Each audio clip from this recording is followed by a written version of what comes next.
Saya ingin sampaikan bahwa saya dulu juga mantan guru SMK Muhammadiyah 2 Samarinda dari tahun 89 sampai tahun 98. Yang paling penting dari itu semuanya adalah kita memahami pula bahwa Pancasila yang 5 sila itu semuanya kita harus sepakat bahwa ketuhanan yang Maha Esa itu adalah tauhid.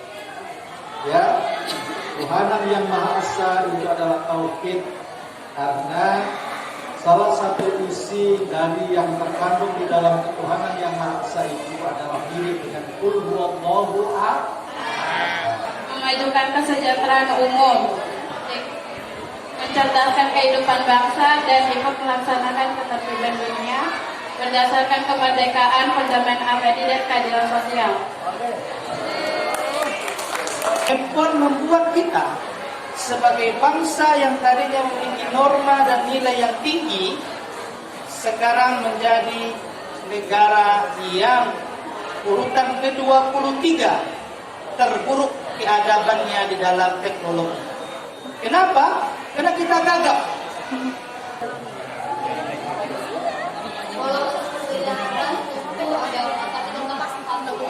Good, bagus ya. Walaupun berbeda ras, suku, agama, kita tetap satu juga, yaitu Indonesia. Maka kemudian dalam konsep Bhinneka Tunggal Ika itu kita butuh yang namanya toleransi.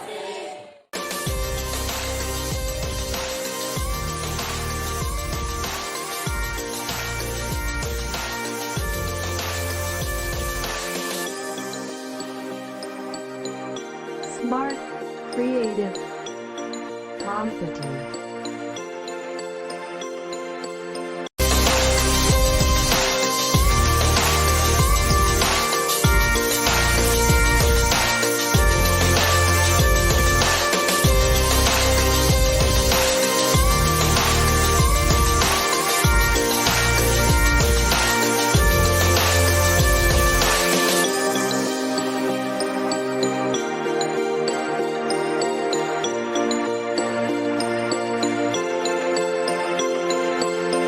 Bapak Ibu guru serta anak-anak sekalian yang berbahagia pada kesempatan pada pagi hari ini, dengan kompetensi keahlian farmasi klinis dan komunitas, kemudian kompetensi keahlian otomatisasi tata kelola perkantoran, kemudian ada akuntansi dan keuangan lembaga, serta teknik komputer jaringan. Bapak-bapak sekalian, narasumber yang ada di sini, saya mengucapkan terima kasih telah berkunjung dan hadir di sini untuk memberikan wawasan kepada anak-anak kami, di mana tema ini adalah terkait dengan wawasan kebangsaan 4 konsensus.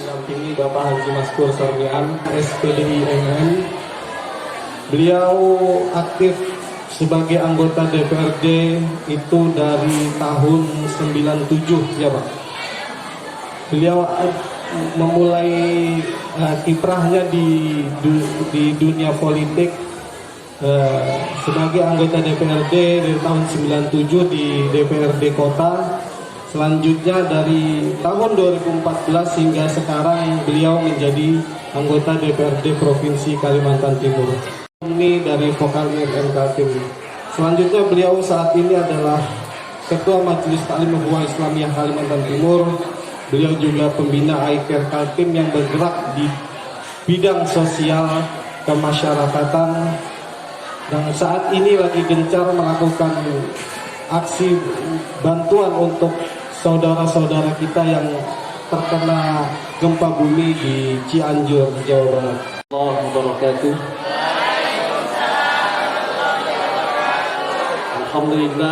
Alhamdulillahi wa kafa wassalatu wassalamu ala nabiyil mustafa Muhammad wa ala alihi wa ashabihi ahli sidqi wal wafa. La ilaha illallah wahdahu la syarikalah wa asyhadu anna Muhammadan abduhu wa rasuluh alladzi la nabiyya ba'dah. Bapak Ibu dan saudara sekalian, anak-anak yang saya muliakan, Saya ingin sampaikan bahwa saya dulu juga mantan guru SMK Muhammadiyah II Samarinda dari tahun 89 sampai tahun 98. Jadi saya guru sini juga dan dulu wakil kepala sekolah. Tepuk tangan untuk kita semua.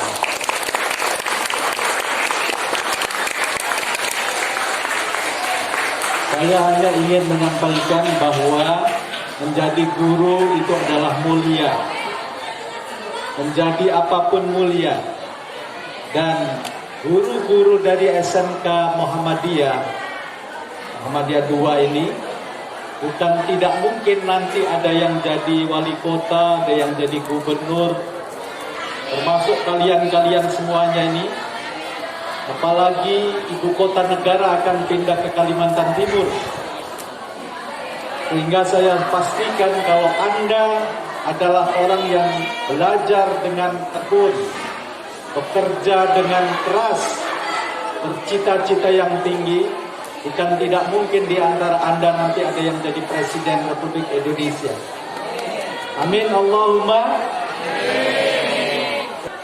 Asal cita-cita itu dibangun dengan keyakinan, keikhlasan, semangat, dan belajar keras. Setuju? Tepuk tangan untuk kita semuanya. Yang paling penting adalah pada semua kita harus punya keinginan. Pada semua kita harus punya cita-cita. Ukirlah cita-cita kita setinggi langit. Sejatuh-jatuhnya insya Allah masih di awal. Tapi kalau kita buat cita-cita ini setinggi plafon, setinggi genteng, jatuhnya sakit juga kan di bawah. Lebih baik mengukir cita-cita setinggi-tingginya. Yang paling penting adalah kita menyiapkan tangga bersusun untuk bagaimana tangga itu sampai kepada puncak cita-cita, dan kemudian harapannya cita-cita kita akan bisa kita raih. Anak-anak sekalian, hadirnya kami di sini yang pertama adalah silaturahim. Karena kata Rasulullah, siapa yang ingin dipanjangkan umurnya, dimurahkan rizkinya, rajin-rajinlah silaturahim. Yang kedua yang ingin saya sampaikan adalah sekaligus kita sosialisasi wawasan kebangsaan. 4 konsensus dasar dalam kehidupan berbangsa dan bernegara. Anak-anak sekalian tentu mengetahui 4 konsensus dasar dalam kehidupan bangsa dan bernegara itu adalah yang pertama apa? Pancasila. Yang kedua, Undang-Undang Dasar 1945. Yang ketiga adalah Negara Kesatuan Republik Indonesia. Yang keempat adalah Bhinneka Tunggal Ika. 1. Pancasila. Yang kedua, yang ketiga, yang keempat, 100. Saya kasih 50.000. Nanti dikasih lagi. Semuanya nanti dikasih. Tapi ini dikasih dulu 50.000. Terserah nyambutnya dapat berapa itu yang saya kasihkan. Oh, dapatnya 100. Alhamdulillah. 100.000. Bagi, nanti beli bakso.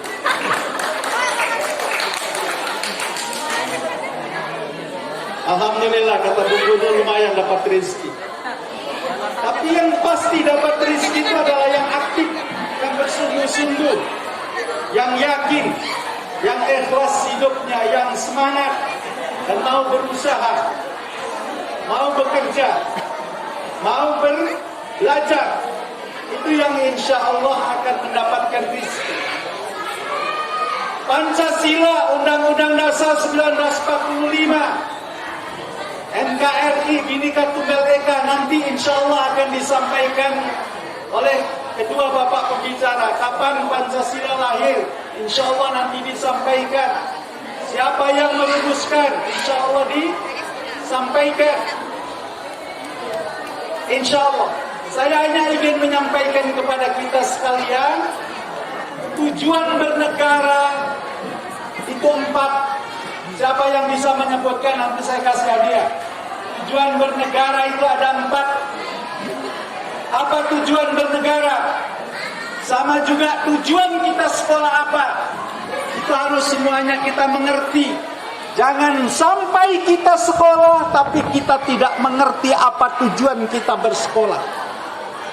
Jangan sampai hanya mengikuti tren anak muda karena yang lain sekolah, kita pun harus sekolah. Apa 4 tujuan bernegara? Apa? Tujuan bernegara. Sebagaimana termaktub dalam pembukaan Undang-Undang Dasar 1945. Yang pertama, melindungi segenap bangsa Indonesia dan seluruh tumpah darah Indonesia, itu yang pertama. Yang kedua, memajukan kesejahteraan umum. Yang ketiga, mencerdaskan kehidupan bangsa. Yang keempat adalah ikut melaksanakan ketertiban dunia berdasarkan kemerdekaan, terutama yang Arabi, dan keadilan sosial bagi seluruh rakyat Indonesia. Sampai keadilan sosial aja ya. Inilah 4 tujuan bernegara. Presiden dipilih, wakil presiden dipilih. Sebenarnya adalah bagaimana dia bertugas untuk menyelesaikan 4 poin dasar sebagaimana yang saya katakan tadi. Yang pertama apa? Melindungi segenap bangsa Indonesia dan seluruh tumpah darah.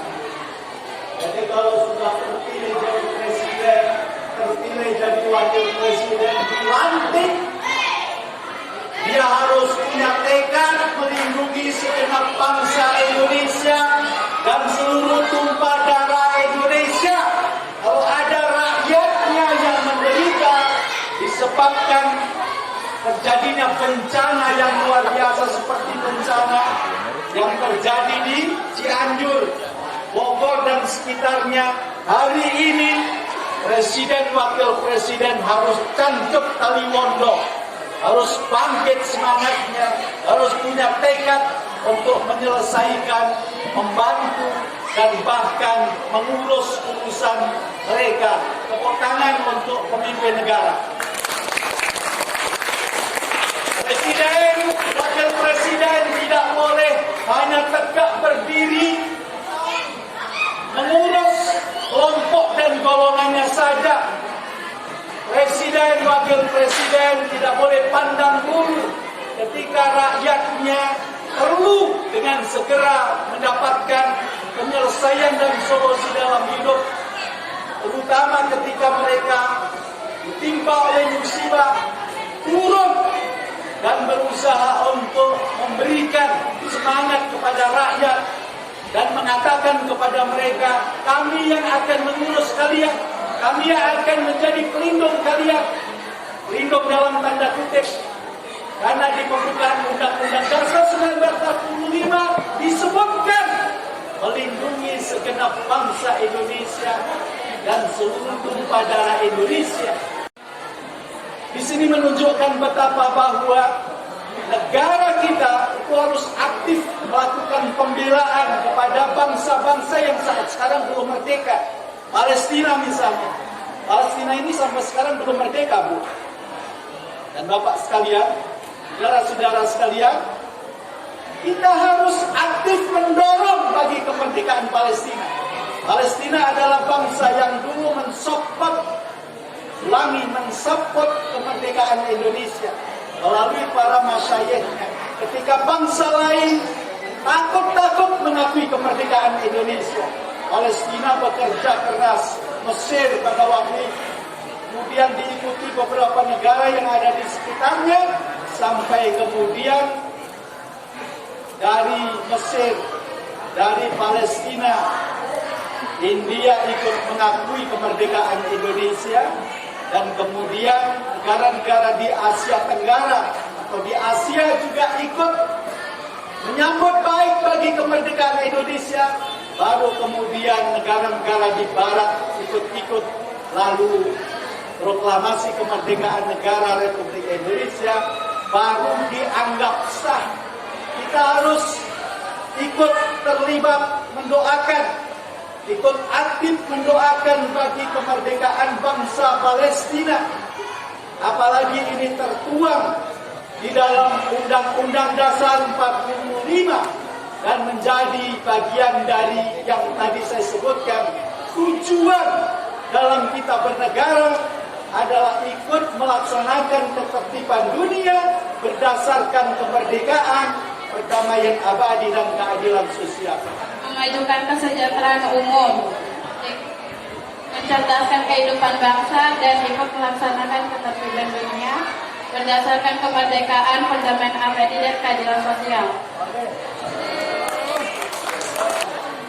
Saya akan minta dilanjutkan oleh Bapak Dr. Efriandi dan Bapak Ifrah untuk menyampaikan sosialisasi wawasan kebangsaan.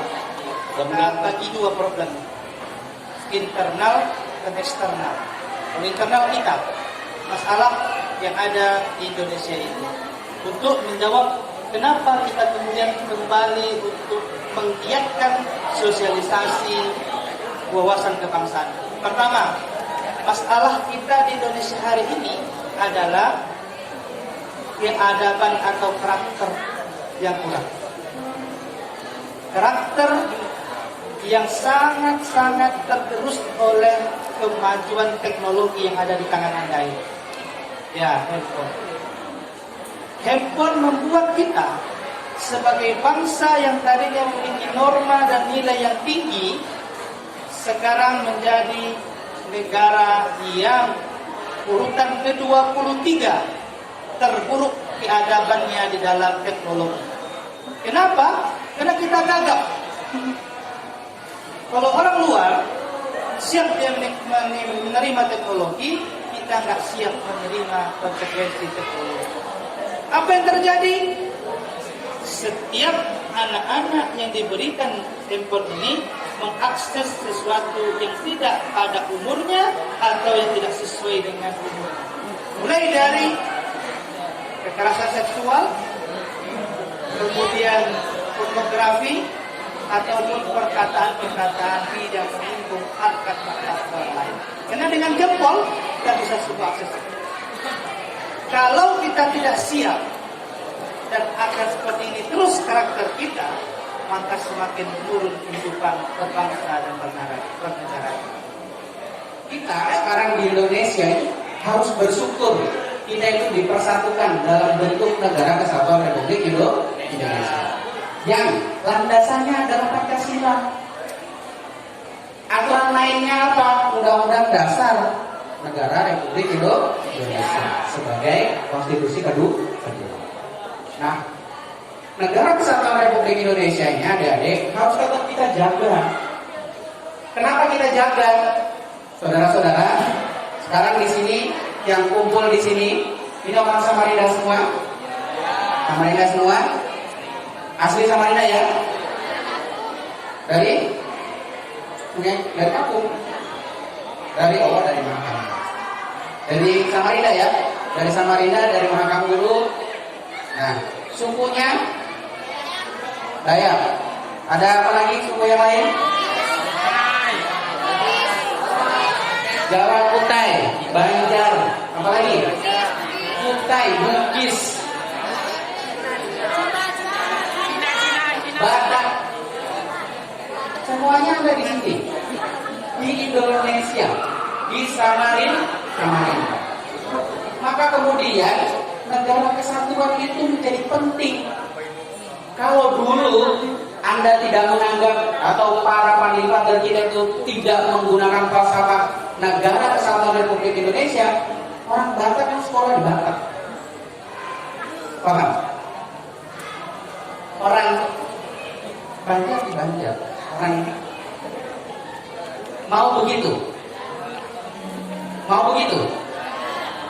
Mau Anda harus kembali ke tempatnya masing-masing? Tidak, maka bersyukurlah kemudian para pendiri bangsa ini pada saat itu dengan cerdasnya menggunakan nama Negara Kesatuan Republik Indonesia. Maka mari kita syukuri, ya, mari kita syukuri. Nah, caranya bagaimana? Caranya harus kita terapkan pada diri kita itu adalah konsep Bhinneka Tunggal Ika. Apa itu Bhinneka Tunggal Ika? Berbeda-beda tetapi tetap satu juga.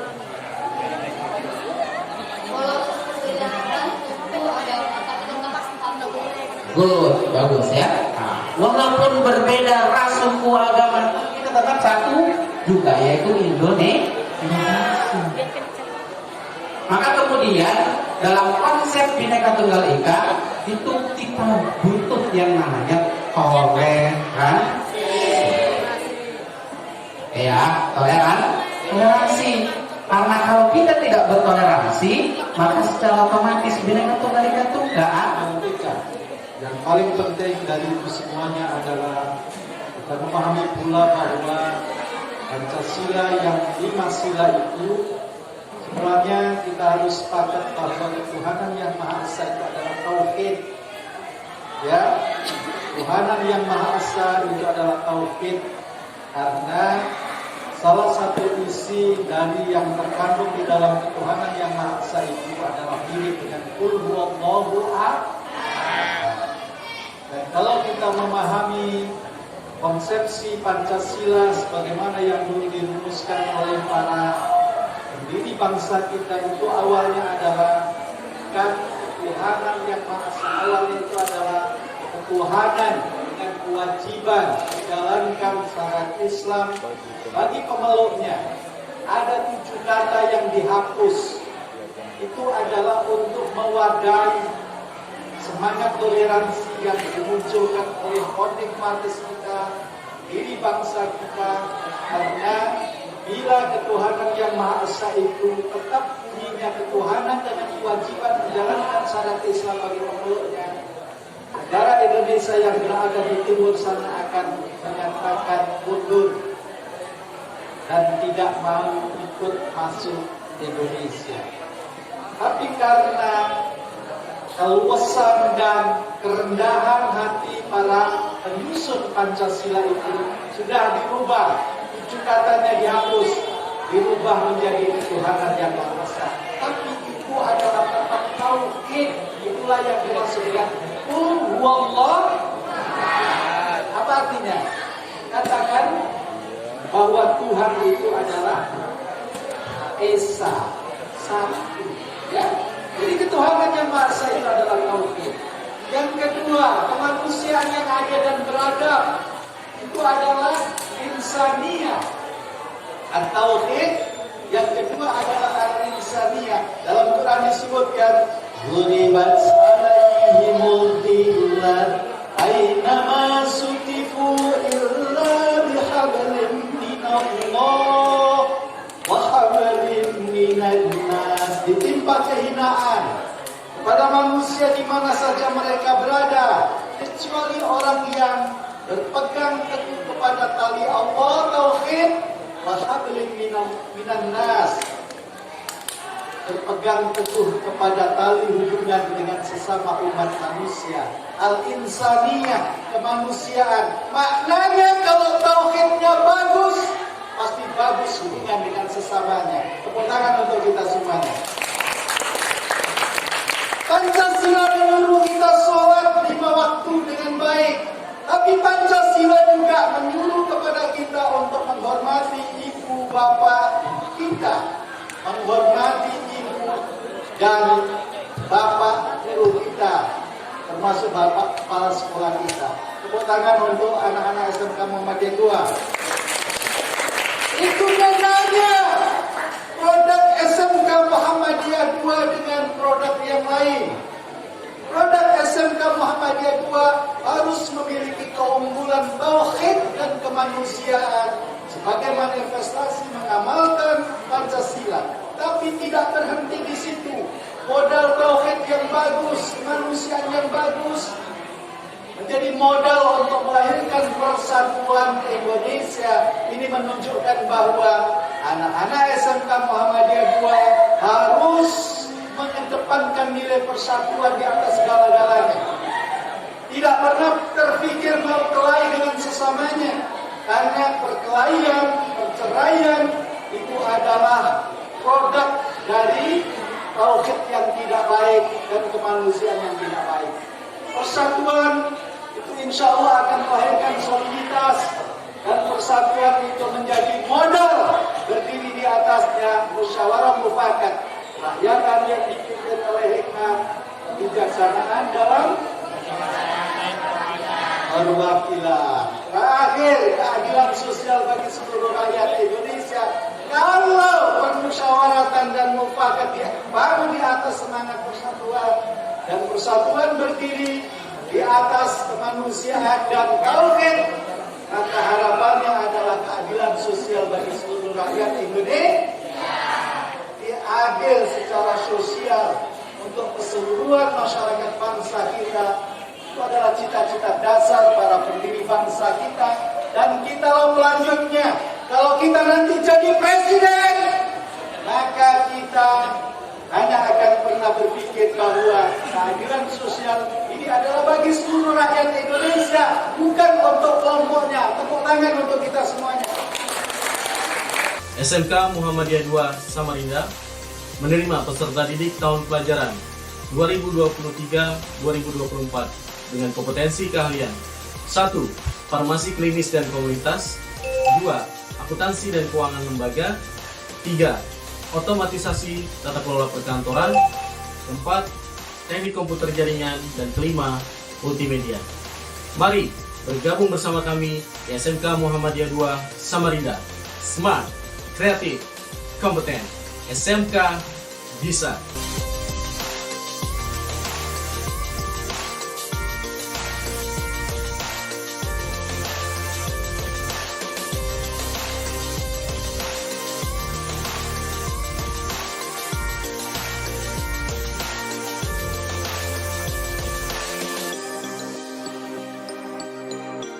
Smart, creative, confident.